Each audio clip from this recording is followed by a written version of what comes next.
Et avec nous pour continuer à parler de ce secteur du cannabis légal, le professeur Rabia Redouane, président de l'association marocaine consultative d'utilisation du cannabis. Rabia Redouane, bonsoir et merci d'avoir accepté notre invitation. Vous êtes en direct de Casablanca. Bonsoir pour l'invitation et bien sûr après ces résultats qui sont donc très vraiment donc Rabia Redouane, oui. Rabbi Redouane, bonsoir et merci d'avoir accepté notre invitation. Alors, nous venons de le voir, l'ANRAC a publié aujourd'hui son bilan annuel avec beaucoup de chiffres. L'Agence nationale de réglementation des activités relatives au cannabis s'est engagée à redoubler ses efforts pour le développement de la filière du cannabis dans un cadre légal. D'abord, est-ce que les objectifs de ces 2 années d'activité ont été atteints ?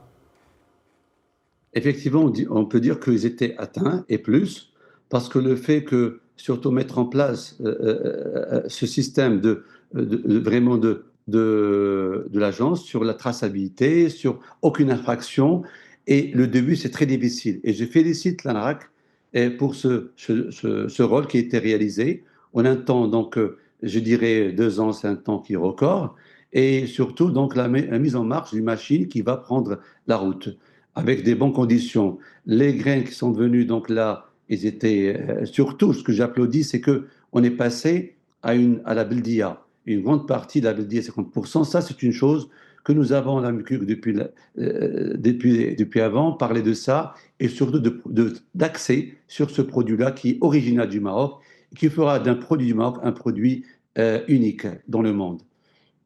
Des chiffres très encourageants. Mais comment améliorer aujourd'hui le rendement de cette filière en termes de marché, de recettes, mais aussi d'emploi ? Je dirais que déjà, la plateforme a été faite. Et vraiment, c'est impossible de mettre en place ce système qui était fait avec succès. Et ce qu'on peut améliorer beaucoup plus, c'est vrai, on ne peut pas faire tout en même temps. Mais ça, en tant que côté médical qui nous intéresse, c'est vrai, c'est une ouverture. Là, ce qui était déjà parmi les choses que nous avons applaudi, parlé et demandé, c'est de mettre en place un laboratoire national, surtout dédié à la qualité du cannabis qui sera pour le médical.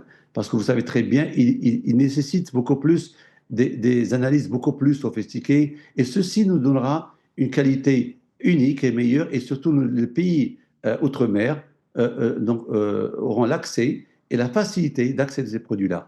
Mais en tout cas, j'applaudis donc les efforts qui ont été réalisés et le parcours de nous représentants et des gens les acteurs du cannabis au niveau des différents congrès mondiaux cette année-là, ils étaient très actifs et qui ont pu montrer l'image et changer l'image du Maroc vers une légalisation du cannabis qui aura un impact important que vous avez fait socio-économique. On voit très bien la formation des coopératives, les boulots, les jobs sont augmentés, les gens de la région sont occupés par un travail qui est productif et qui commence à dépasser donc le territoire marocain et être exporté et représenter l'image du Maroc à l'international. Mais j'en suis optimiste pour le travail qui a été fait et ce qui sera fait en 2025, comme l'a dit le En directeur de d'autres l'agence.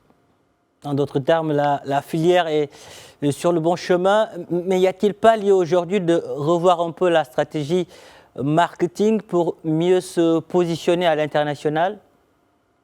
Oui, ça reste sur la qualité. Maintenant, on a fait la production, on a testé tous les produits, on a testé la machine est en marche. Maintenant, comme tous les projets quand on fait dans le monde, c'est la qualité, ça vient en dernier. C'est ça qui est en train d'être fait à la Bildia. C'est une très bonne idée qui a été réalisée et bien gérée, la moitié qui était à Bildia. Et ça, c'est une chose vraiment vraiment miraculeuse et j'applaudis sur ça. Et ça, ce qui va donner la démarcation du Maroc, qui se démarque avec ce produit-là à l'international et qui n'aura pas de concurrent dans ce sens-là. Rabbi Redouane, merci pour toutes ces précisions. Merci d'avoir répondu à nos questions. Merci à vous.